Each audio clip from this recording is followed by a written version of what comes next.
All right, you guys, we have for you Miss Dani Moreno. Thank you so much for joining us. Yes, thanks for having me. Your episode on the SubHub podcast is actually coming out this week that we're Oh, recording this, so cool. that's really exciting. Yes. Cross Okay. collaboration. Yes, so listeners, go check out the SubHub. I'm sure we'll bring that up too throughout the episode. But if you guys aren't familiar, Dani does a podcast called SubHub, and yeah, it covers all things trail running, ultra running, has guests, covers topics, all that good stuff. So great resource over there. Go check it out. And yeah, I'm sure we'll link our episode since that'll be live by the time this one goes live too for the listeners if they want to go listen to me blab some more. But today's episode, we're focusing on Dani here and her nutrition journey. But as our listeners know, we always kind of lead with our two truths and a lie first. So I will let you go ahead and break us down your two truths and a lie, Dani, and go ahead and read those out to us. Okay. The first one is I took hula dancing for 5 years. Okay. The second one is I was once stalked by the FBI. And the third one is my dog has three names. I feel like that's totally plausible. Stalked by the FBI. Did you say for so many years No, or I just said I was just once stalked by the FBI. interesting? Okay. Um, mm. What do you think, Amanda? That's a fun one. I kind of hope that's true, just so I can hear the cool story behind it. I Um, know. It's like one of those things like is it too weird to be a lie? Yeah. Well, but then I like wonder, I don't know, like if you're traveling a lot for your sport and like maybe there's, I don't know, some airport suspicion or something. I don't know. Or isn't there that thing that can happen where like if your name is the same as somebody who's on like a do not fly list, like have you heard of that happening where like you go to the airport, but then like somebody else with the same name is actually banned and then like I think this is real, and you get like searched or sometimes they tell you you can't fly.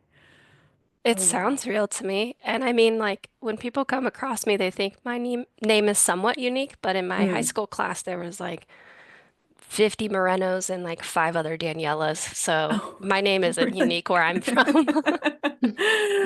I'm gonna go with the hula for 5 years. I think was a lie. What do you think, Amanda? I feel like you could be onto something because maybe she took it for like 2 years or Yeah. something. Okay. But I'm gonna go with FBI just to be contrary. Okay. Well, we will reveal the answer for the listeners and any hopefully fun stories that come with any of those situations at the end of the episode. But before we start diving into nutrition questions, Dani, why don't you tell us a little bit about how you got into running and then longer and longer and longer running distances? Yeah, I was mostly a soccer player growing up, which I feel maybe like half of the runner population has a soccer background. And it was one of those things that, we'd warm up for soccer practice and I'd always like want to do more or I'd be ahead. And then, I tried out for the track team in elementary school and actually was not on the track team. I was on alternate because I was never fast. I could just run for a very long time. Yeah. And I also, my elementary school, I remember the girl got sick and she was our best runner and I got put in. And it was actually a very scary moment for me because I Yeah. got passed by everyone and I don't Mhm. like feeling that I'm letting the team down. But anyways, that's a different traumatic story for little Danny. Um, and then in middle school in track, they had the mile and the half mile. Hmm. And in my gym class, we would run the half mile every week and the mile every month. And it just so happened that my PE teacher, her daughter had gone to Pepperdine for cross country. Mm. And where I grew up in Downey, California, it's just outside of like central LA. Not a lot of people ran, to be Mm. honest. It wasn't like a thing people did. It was a lot of working class families. People just like didn't have the time, and the time that they did have, they were taking their kids like to sports or whatever. They're at home. Yeah. And it was actually her who like brought it up to my parents because in this half mile, I don't know if it actually was a half mile, but like I was already running like around 3 minutes or so, like as a Hmm. sixth grader, and she was like, your daughter can probably go to school for this. So I think being told I was good at something and someone who was like very shy, I Mm, just was like, whoa, I'm really good at this thing. And so it kind of like became part of my identity, like I'm the runner, yeah. and leaned into that. And then my dad actually started coaching me Mm, when I was like an eighth grader. wow. And I did the whole like Junior Olympics thing. And the high school was really excited about me. Oh, And yeah, that's kind of where it all began. High school was tough at some point because like freshman year, I was getting like a bunch of letters from colleges. I was one of the best freshmen in the nation that year. wow. But then I went through puberty, and that was really hard, trying Yeah. to navigate that space because I then never didn't get any letters the next year, and my times were minutes slower, and I was really Wow. just like, what is going on? Like, Mm-hmm. why am I like this? So a little bit of a crisis there. And Mm-hmm. then luckily had some good people around me, stuck with it, and fortunately wasn't one of the girls that do quit, which is like Mm-hmm. statistically a high percentage. Yep. Um, and kept with it, went to college, and then college was its own journey. Quit running after that because I was burnt out and didn't have the best experience. Also, Yeah. prouder than not, good statistic there. And then eventually found my way to trail running, and here Mm. we are. Sorry, Amazing. try to do a Spark Notes version. Yes, It's no, that's great. That's great. It definitely helps give us like a full picture. So with the burnout from college, do you think was that something more of it was like a mental burnout, or do you feel like you were at a point of like overtraining? It was both for Hmm. sure. Yeah. My freshman year, like I had an eating disorder. I Mm, came in and was told by the coach. That's probably something I wouldn't have said honestly like a couple years ago, but now as a mm, woman, I'm just like, it is what it is. yeah. But this coach told me like I didn't look the part and Mm, like if I wanted to perform, I should look like an all-American. And so, my perfectionist and very obsessive mindset went on to Google and literally just looked at pictures. I'm like, what does an all-American even look like? oh my gosh. And Yeah. just was like, okay, I don't look like that. Like my body's not put together like that. And got Mm, really obsessed with calories and stuff like that. Luckily, there was actually a girl on my team who called me out in a way that was like, I think good for me. mm, Just like, what the F are you doing?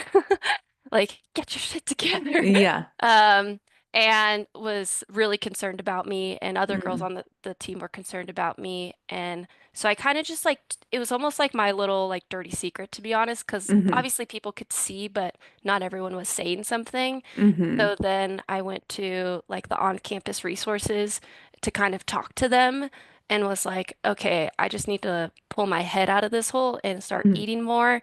Hmm. And I went the complete opposite way. Mm, So that like brought up some feelings of like going through puberty and stuff like that. mm, And then eventually found a good spot like my last couple of years. But then, the same coach was like, well, you're healthy now, let's train you a lot.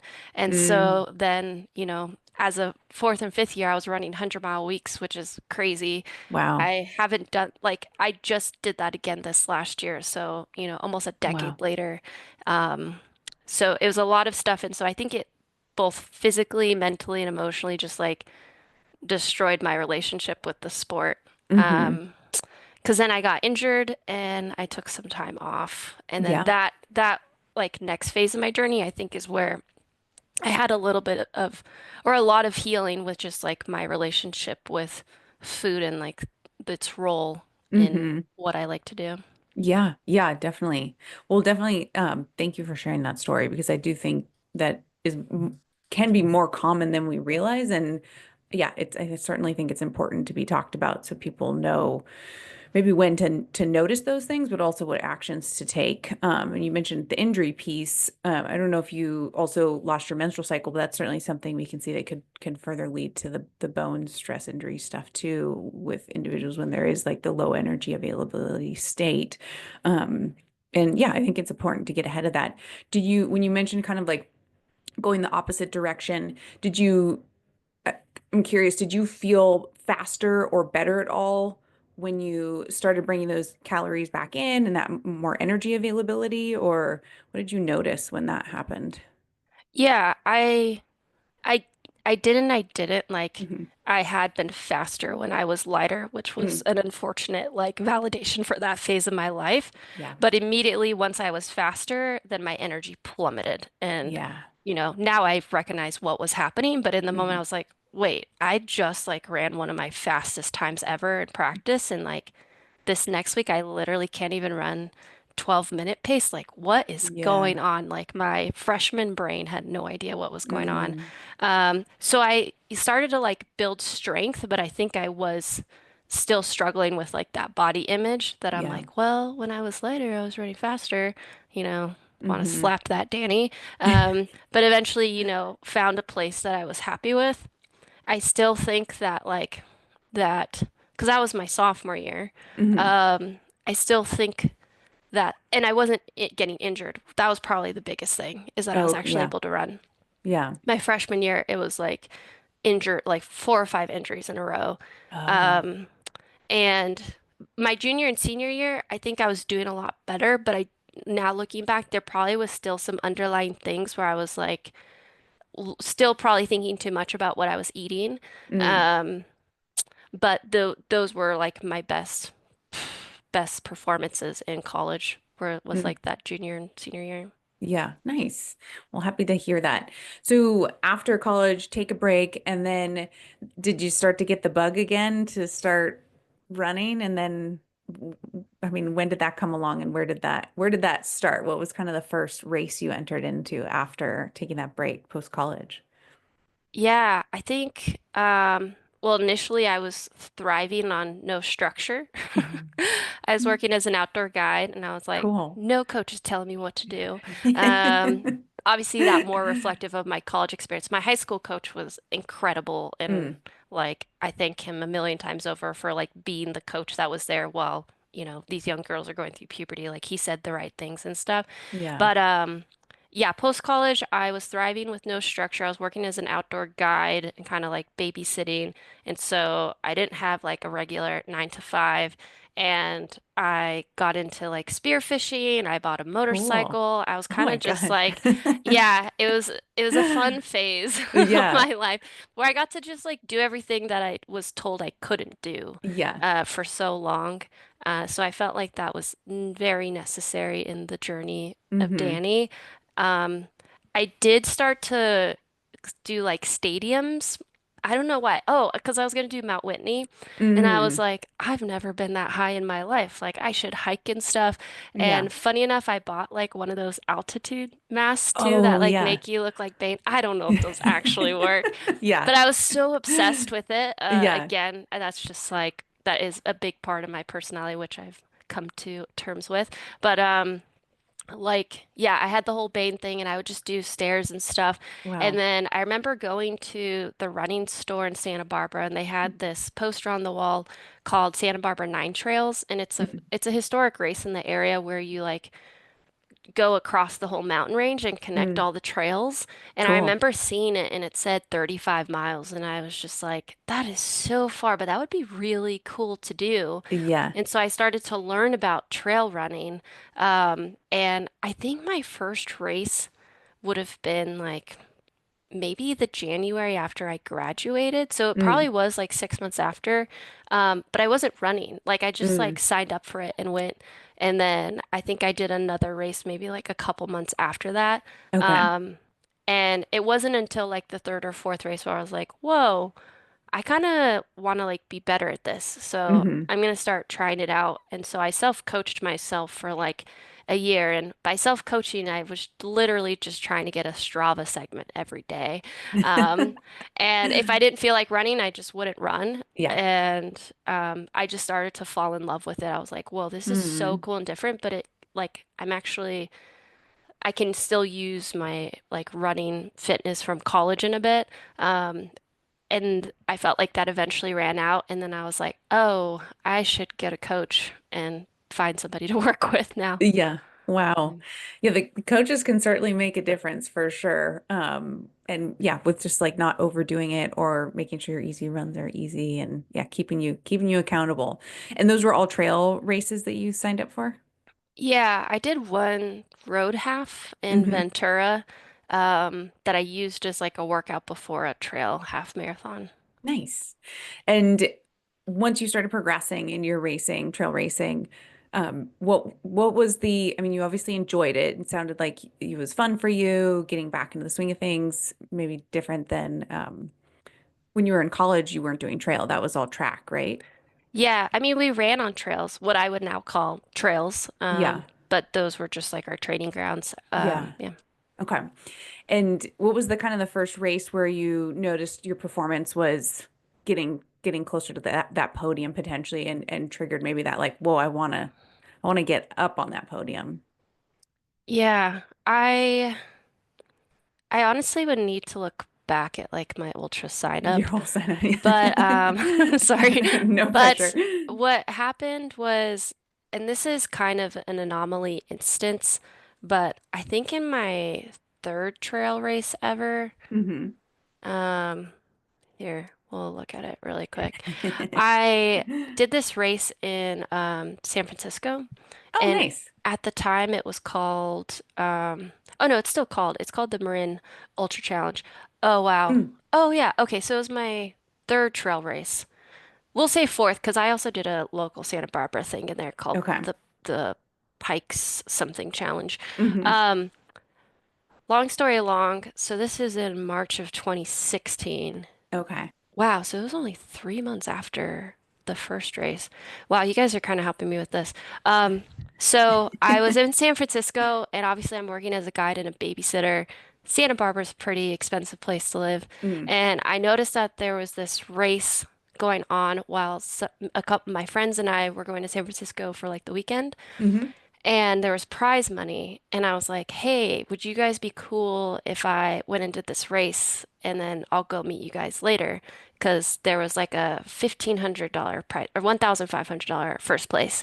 And I Yeah. think it paid out to top three. And I was like, okay, if I can at least get third place, that would be so sick to have like Yeah. $500, which is, Yeah. like Yeah. no matter who you are, $500 is nice to have. Yeah. And so I go and I raced it, and it was part of this thing called the La Sportiva Mountain Cup, Mm. and I ended up winning it, not knowing that the woman that I beat had been like the U.S. Trail Championship like multiple times, Oh my and God. like David Roche was at this race, and the difference between me and him was very small for a Mm. 25K, and I think everyone was surprised. Like after the race, I had all these people like, "Who are you? Where'd you come from?"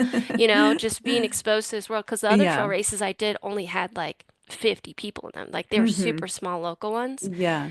And so I won this money and I was just beaming. I was like, Oh. "Oh, $1,500. Like this is so sick."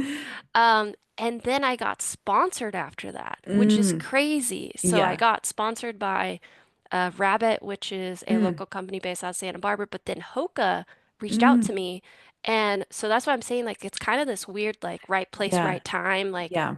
not knowing what I was doing because yeah, I got sponsored after my third trail race, which Mm. is crazy. Yeah. So that also kind of locked me in to the Yeah. sport. It wasn't like a very lucrative contract. People could just Yeah. assume like it was just gear. But for Yeah. me, I was like, whoa, free Yeah. shoes. Yeah. Like so sick. Yeah. That's awesome.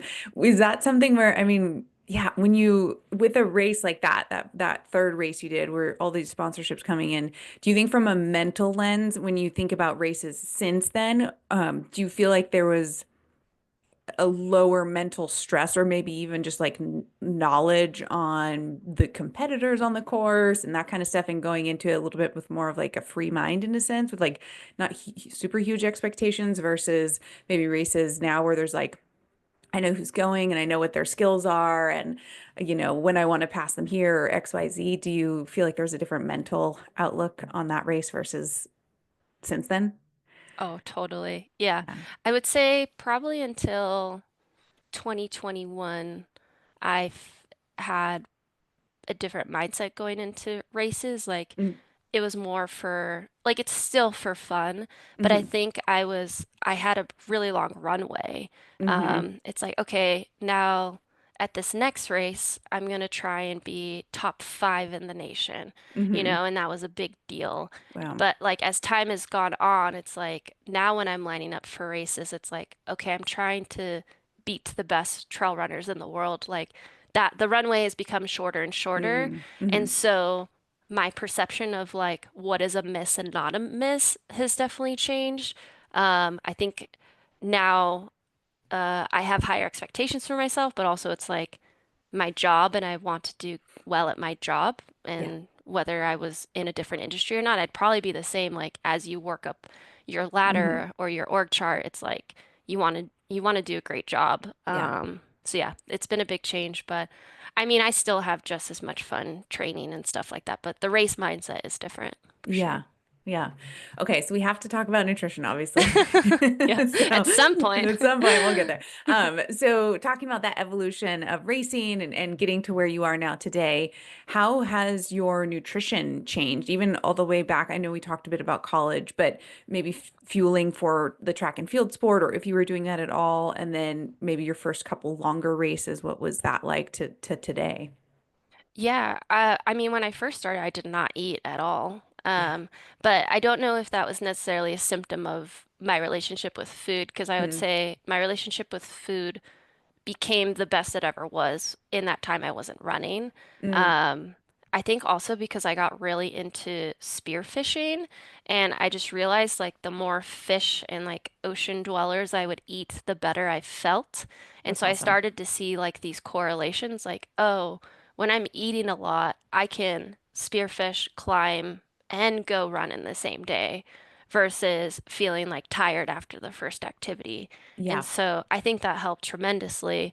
Um, but like the in race nutrition was terrible. I Mm, just remember like I would cramp every race and just blame it on fitness, not having any idea that, oh, I should eat more or drink more water. Like I remember most of the time I would just carry a flask and like put a couple gels in my sports bra. And then if yeah. I happened to remember, I would take them. And I also noticed like when I would go to altitude, I would get Mm, cramps a lot sooner in races, but never putting like one and one together. yeah. I think until honestly my first 50K, Mm, which was the US Championships in 2019, mm, formidable, great race up in the Auburn area. hmm. And I was like, oh, I'm running far now. I should eat.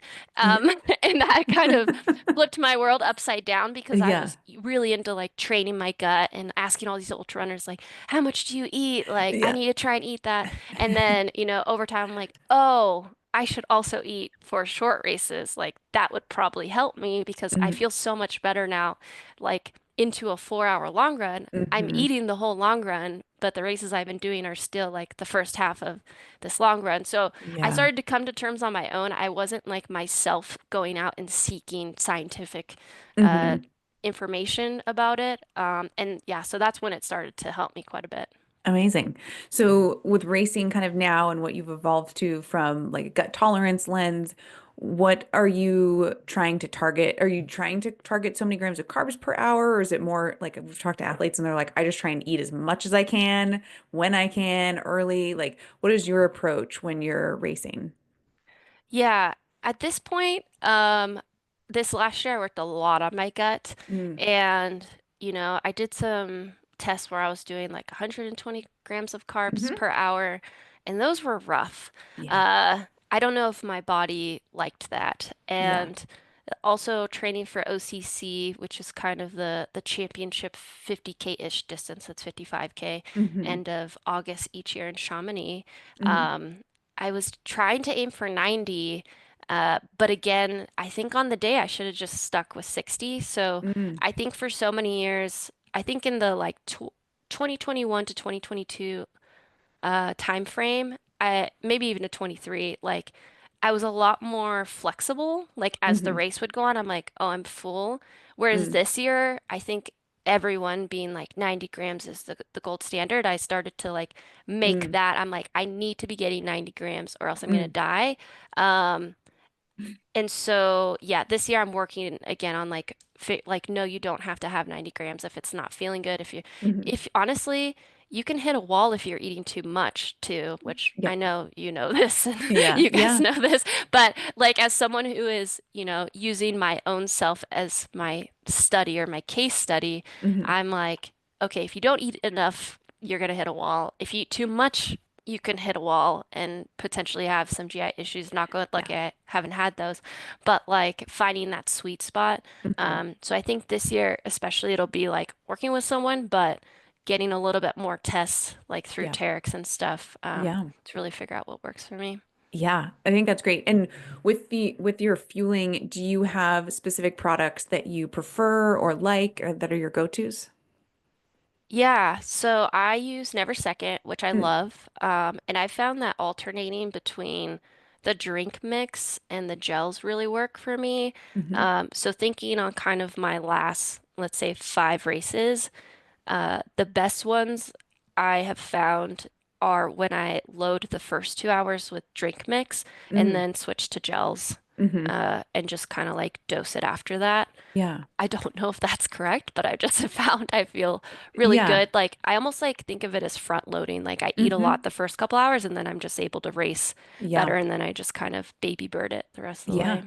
Baby bird. I don't know if And that's gonna work for 100K, but yeah. it's been working for 50Ks. Nice. Yeah, that's great. And I mean, a big part of why we do this podcast too is like there's never a wrong answer when we're talking to our guests. It's all about trying to join those two worlds of like what is working for you in practice and what is like when we bring a researcher on, what is the literature saying from a lab setting, right? And how can our listeners take those two things and tie them together? So yeah, there's never a wrong answer. It's all about what works for you. So kind of touching also on fluid consumption, how do you adjust and adjust your fluid maybe based off of race duration, but also races in heat or at altitude? Are you targeting a different amount of fluids per hour, or how are you looking at that? Yeah, I definitely drink more when it's heat or altitude. Hmm. Um, Again, I feel that when people are trying to figure out their nutrition, it's best to just try things, Yeah.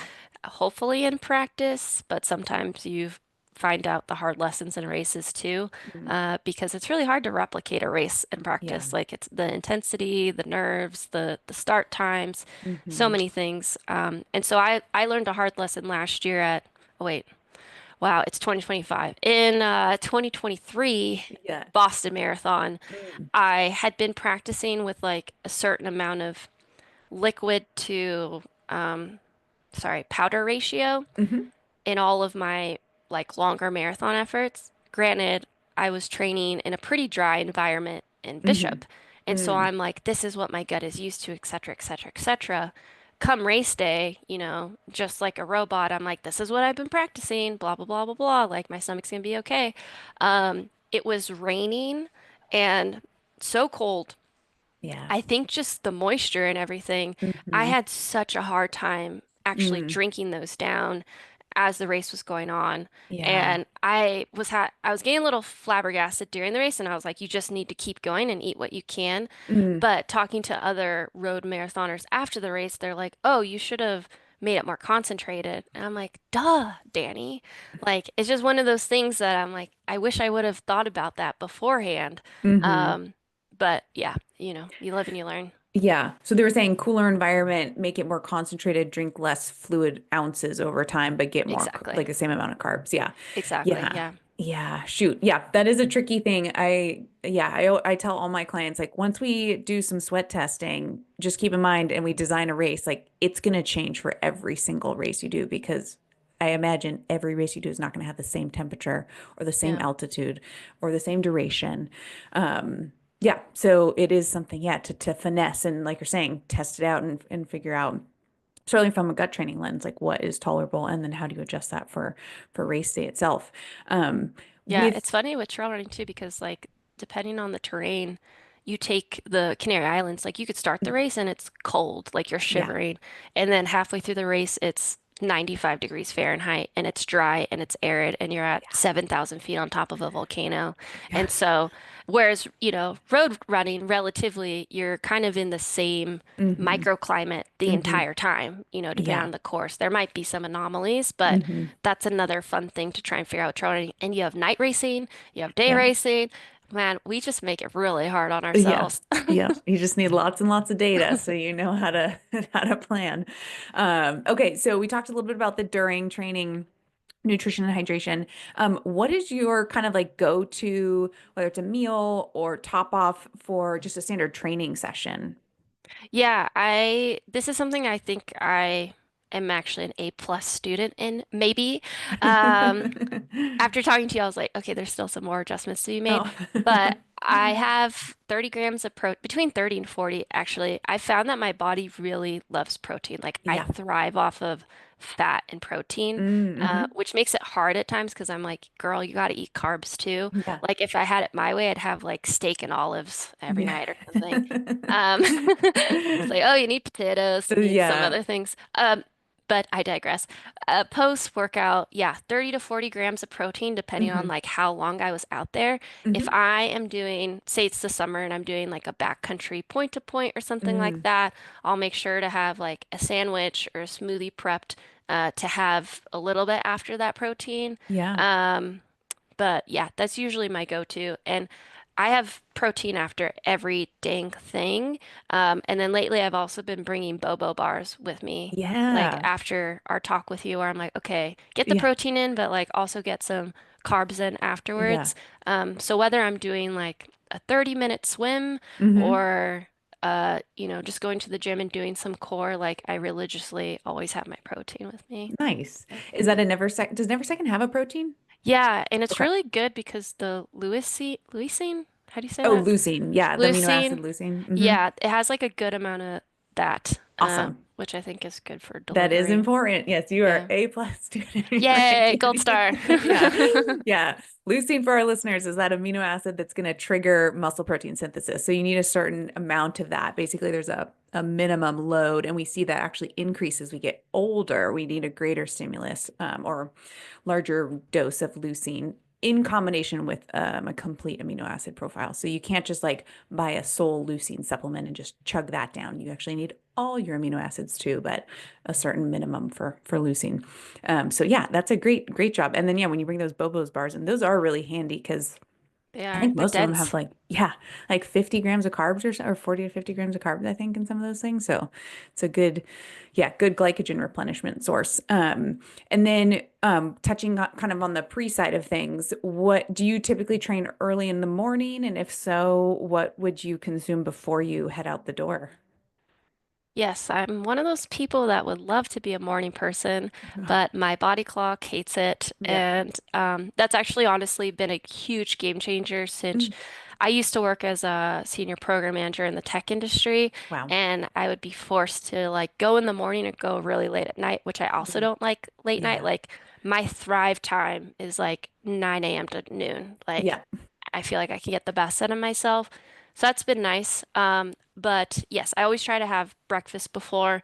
If Mhm. for some reason I'm in a hurry and I'm meeting someone, I'll grab like a bobo bar with, Mhm. banana or something like that. Um, but what's nice actually is my husband and I have been meal prepping, Yeah. which I used to do in college, Yeah. because we both realized that, with our schedules kind of being convoluted and from each other, Hmm. that like we were sometimes like missing that in between breakfast and lunch meal. Yeah. And so lately we've been doing like a lot of frittatas or like quiches in the Yeah. morning. So we have that or chia pudding and then, head out the door and do stuff. That's awesome. Yeah. That's funny you say that too, because I just noticed the same thing with myself where I was like, I'm making the exact same egg scrambled breakfast every morning. I was like, I should just put it all in the big Pyrex and make a frittata. And I did that the last couple weeks and I'm like, this is so much easier to get I going in the know. morning. Yeah. Why was I not doing this?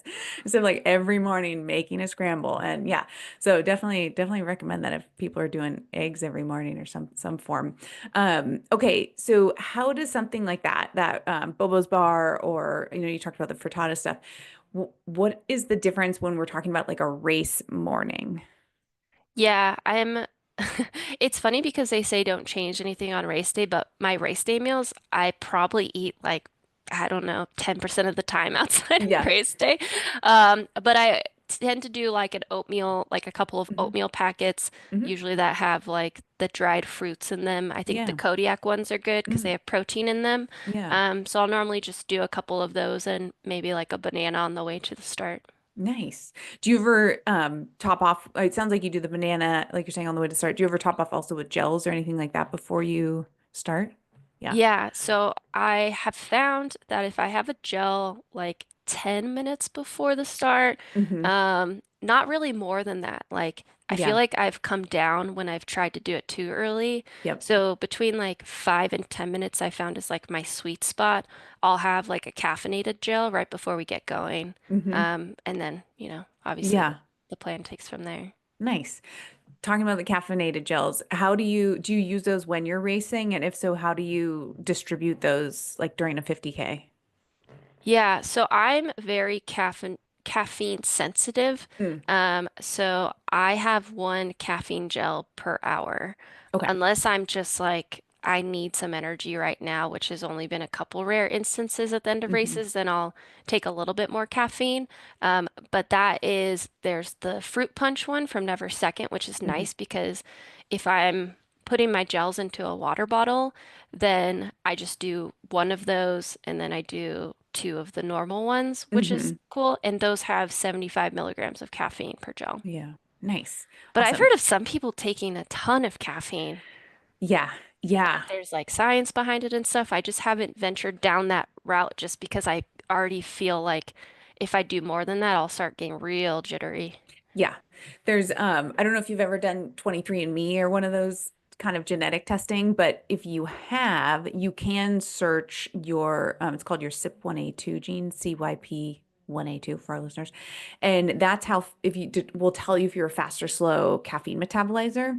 And there has been some studies, which is very interesting, that if you are a fast caffeine metabolizer and you consume caffeinated products, you will race faster. But if you are a slow or a moderate caffeine metabolizer, so you got one fast metabolizing gene, say from mom, and then a slow metabolizing gene from dad, and you're quote unquote moderate, you consume caffeine when you're racing, you actually will race slower in the race than if you did not consume caffeine, which Wow. I just think was so interesting.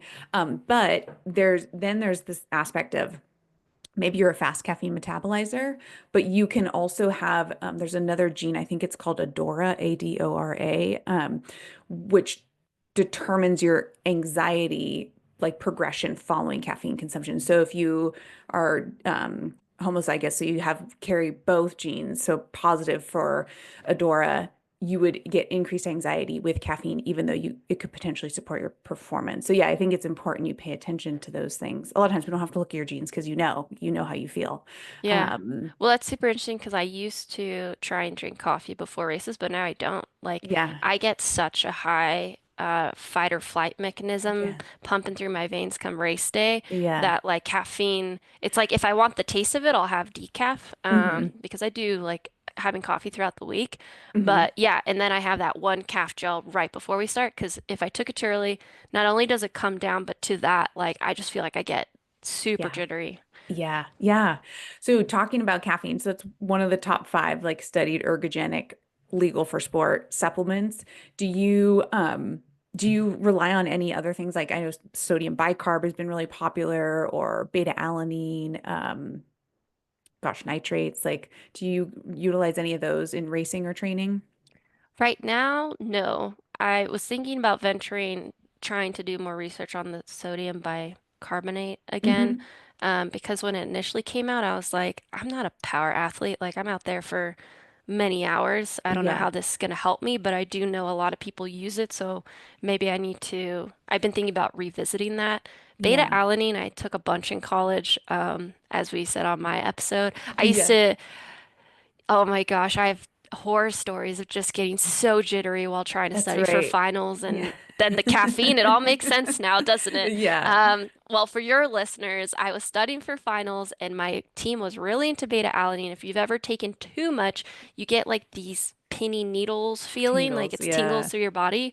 And I had practice right before a final, and so I had to study leading up to practice. So I took the beta alanine and I was dead tired, took some caffeine, and I just remember being in this like art library on campus, and I was freaking out. I'm just like, Oh no. what is this experience that I'm having? And I'm not like, I haven't really experimented with drugs, so I'm like, is this what drugs feel like? Is Yeah. that what I'm feeling right now? Just poor innocent Danny not Yeah. knowing what's going on. Yeah. But yes, long story long, I'm not currently taking beta alanine, but Yeah. I've heard you mention that a couple times. Yeah, yeah. Yeah, I'd be curious. I mean, the sodium bicarb is something like you're saying, we're seeing a lot of actually endurance cyclists start using it. And yeah, it's an interesting area to see more of that info into. But I think majority lens, like there's just not enough studies done on ultra athletes at all. And so a lot of the supplements that we have studied have been on these like short and fast sport types. And yeah, we're starting to see that maybe there is some crossover. I mean, certainly caffeine, it does appear beta alanine too. And then yeah, the sodium bicarb is now being used in endurance cycling. So yeah, I wouldn't be surprised if it's hitting the ultra running world as well. Okay. And then let's see, I'm going to jump down to some of our kind of like takeaway questions for our listeners, but I'd love for you to share any advice you'd give to new athletes to mountain running and maybe nutrition or hydration related, or just generally speaking, takeaways that you think would be important for a new mountain running athlete to know. Yeah, I mean, when it comes to nutrition, more is better. Uh, like we're literally throwing our bodies down mountains in very odd positions through different planes. And, imagine going to the gym for 4 to 6 hours and just jumping off of boxes and jumping onto boxes. So you can imagine how much of a toll that takes on your Yeah. body. And yeah, my best training blocks have been when I've thought about food, not passively, like Hmm. actively, Hmm. not like I did in college, but being like, Danny, you need to eat a lot today to like, if you want to train well again next week. Yeah. Um, so yeah, I would just say more is better when it comes to food. And then if you're just getting out on the trails and like starting to be interested in them, Hmm. you don't need to run ultras to call yourself a trail runner. Like there's so many great shorter distances to figure out if it's something that you really like. Hmm. There's 10Ks, 5Ks, etc. And you're still out there for a really long period of time. Yeah. And yeah, pick races that are exciting to you, especially if you don't have trails near you and like that's your adventure away from Hmm. home. Yeah. And you bring up something to like the strain on the joints and all that stuff. And I know you did have an injury end of last year, right? Yeah, so the final downhill of OCC, kind of funny enough, I ran one of the fastest times in history. I'm tied for first on this final Whoa. descent that everyone Yeah. does in their races on the female side. However, it came at a small cost. Oh Um, no. no, I think I was just over fatigued and Mm, kind of the common phrasing in trail running is like you fall when you like on the dumbest parts. yeah. Like, so I navigated the most technical parts, was on a high, and then was on a pretty gravelly section, and it was really wet from people Mm, running through these rivers. And mm, funny enough, I asked the men's second place winner, I was like, "You ran through those rivers, right?" Because that's the most direct route, which is how my yeah. brain works. And he's like, "Why would you run through those when you could just use the bridge?" And I'm like, "But that's the most direct route. Like that's that's where you go." And he's like, Yeah. "No, why would you get your feet wet?" But Yeah. with my feet getting wet, it kind of like got a little slippery, and I Oh. rolled over my left foot and basically Oh. like nutcrackered my cuboid, which is in your Oh. ankle, and then partially tore my peroneus longus tendon, which Oh goes on the boy. outside of your foot under. So yeah, it's been a journey. I Mm, started to run. It turned out it wasn't fully healed. And hopefully we'll start running again this next week. yeah. But with that being said, with everything in this episode, it's one of those things where I said when I'm actively thinking about food, and immediately, probably this last summer, I was more actively thinking about mileage and the Mm, perfect chart. hmm. And so looking back, I'm like, I think I was overtrained a little bit. Mm, And hmm. so all these factors adds up. It's like, okay, it's the end of the race that I already was super tired going into. I Mm, was super fatigued. Like my form was probably breaking down more than it usually does. hmm. Obviously, again, one factor amongst many, Yeah. but I think back and I'm like, huh, I think I was in a little bit of a hole, which Yeah. luckily I've now had almost 6 months to come out of, and Wow. my energy's feeling good. But Good. to those folks, like eat a ton, you're Yeah. throwing your body down mountains. Yes. Yeah. So in that recovery process, did you have to have surgery or was it more like keep the bone like immobilized a little bit? Yeah, luckily no surgery, Hmm. but I was in a boot for 7 weeks. Okay. Um, and then, yeah, and then it's kind of been a rocky recovery, but fingers Hmm. crossed, I got a PRP. So Oh, hopefully nice. things are doing better now. Yeah, yeah. Do you, from a nutrition lens, did you adjust your nutrition at all following the injury? Yeah, I tried to just keep eating as much as I could. Yeah. And a lot of protein. Like Hmm. I was told multiple times, like as with when repairing your body in a training cycle, an injury even more so, like your body Hmm. needs that protein. Yep. Um, so yeah, just trying to do that as much. Like drinking I was drinking more protein than I ever had. Like I would wake up, drink protein, eat meals, Yeah. drink protein sort of Yeah. thing. Wow. Yeah. Yeah, a lot of people too don't realize when we talk about bone health and bone healing, I think a lot of people are like calcium, vitamin D, but then there's also like K2 and then magnesium and protein is a huge player in bone health. So and then talking about tendons too, you get collagen and that kind of stuff technically is a protein source too. So yeah, you need those things to help repair those tissues. And your body's expending a higher energy output to repair those tissues as opposed to just a normal resting day when you're not injured, right? So yeah, you definitely got to keep the energy coming in. Um, okay, we do have a couple listener questions. We'll try and zip through those and then we can get to your two truths and a lie and see if you were stalked by the FBI. I'm so curious. Okay, so we have favorite trails to run. Oh, the Eastern Sierra for sure. Yeah, Santa Barbara also has some special trails to my heart, but Yeah. sadly, since I've moved, a lot of them have been decimated via like either Oh, wildfires or floods. But the east side for sure. Yeah, yeah. and I would say on the east side, if I'm being really specific, like anything going out to like Agnew Meadows or Duck Pass is really pretty. All right. Well, hopefully I don't know where that is, but it sounds I've been is it Convict Lake? That's Eastern Sierras, right? Yeah. That is a beautiful area too. That's kind of the only eastern side I've really adventured around, but yeah, really beautiful in that area. Okay, favorite snack to bring on a long run? Ooh. Um, my gels for Hmm. sure, and probably Bobo bars, I guess. I Yeah. know I keep pumping them up, but they're just so great. I don't Yeah. really take many snacks. Sometimes, oh, Yeah. sometimes I take potato chips. Oh yeah. With Yeah. any go-to like Lay's or Um, Ruffles? it's I don't know what it's called, but it's very common. It's like sea salt and vinegar Oh is, yeah, like the yeah. blue Yes. kettle Yeah, brand. yeah, Yeah. kettle, kettle brand. Those are very good. Okay, will you be at Mammoth Trailfest this year? Wow, I'm so honored by these questions. Yes, I'm planning to be there. I don't know if I will be racing, but I will Mhm. be there in some capacity. Amazing. And I think we covered this one, favorite pre-long run race meal, which I think we covered.